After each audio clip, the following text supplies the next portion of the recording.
Saludos. El día de hoy vamos a hablar de EPOC. Sé que es una enfermedad conocida por ustedes y de amplia distribución mundial. En este momento hace parte, dependiendo de las estadísticas, dentro de las 5 principales causas de mortalidad a nivel del mundo y se espera que cada vez vaya en ascenso. Quiero tocar un tema muy específico que es cómo clasificar los pacientes. De una buena clasificación dependerá un adecuado tratamiento y eso nos permitirá mejores desenlaces en el desarrollo de nuestros pacientes. Recordemos que estamos hablando de una enfermedad que genera una limitación, una alteración en el flujo aéreo de nuestros pacientes y, como su definición lo trae, tiene un componente prevenible y tratable. No pudiéramos hablar de EPOC sin recordar la importancia de trabajar en contra del uso del cigarrillo, pero también recordemos exposición a combustibles de biomasa como un elemento importante y más en nuestro país. Trabajemos en la prevención, que sería lo más importante a desarrollar. Ahora, tratable, y de eso es lo que quiero hablarles, porque tenemos muchas opciones para mejorar a los pacientes. Y antes de hablar de los inhaladores, recordemos que el componente nutricional, el componente psicológico, el componente de rehabilitación pulmonar son parte fundamental del tratamiento del paciente. Debemos hacer el tratamiento del paciente con EPOC de una forma integral y no centrarnos solamente en un inhalador. ¿Cómo hacemos la forma para orientar el tratamiento? Pues eso dependerá de cómo clasificar los pacientes. Y para eso la estrategia 1A es la espirometría.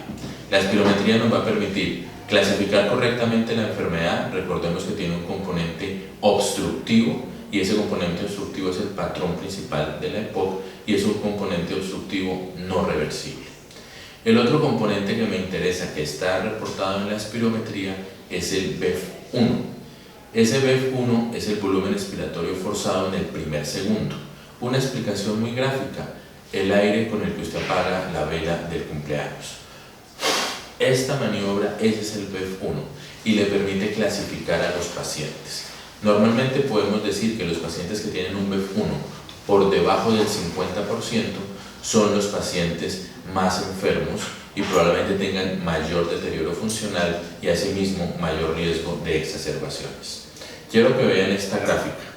Entonces podemos identificar un paciente con factores de riesgo y con una clínica sugestiva que generalmente es disnea, deterioro de su clase funcional, tos, sibilancias.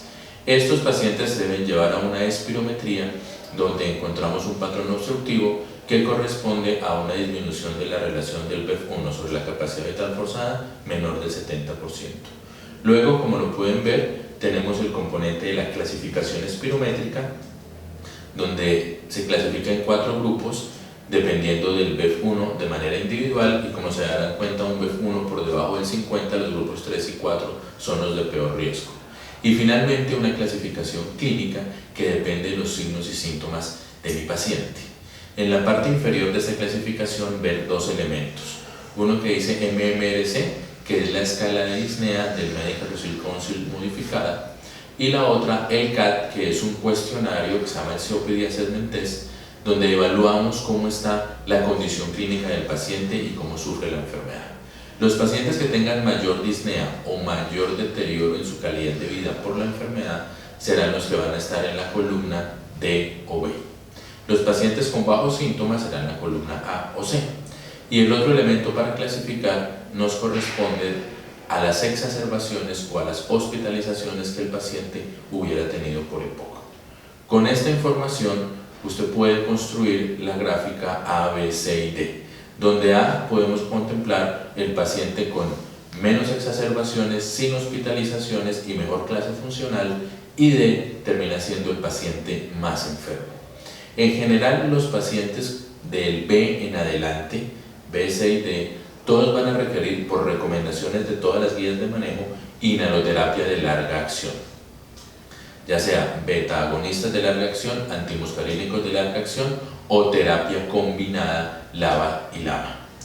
También en los grupos D o en un fenotipo que se llama ACO, que es aquel que corresponde al paciente que tiene una mezcla entre asma y EPOC o eosinófilos elevados, se puede beneficiar del uso de esteroides inhalados.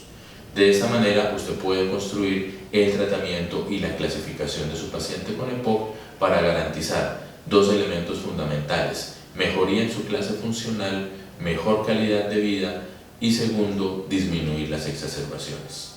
Esperemos que esta información haya sido importante para ustedes y vamos a adicionar la bibliografía para profundizar en el tema. Excelente día. Body on mine, taking it slow. Put up your hair and I pull you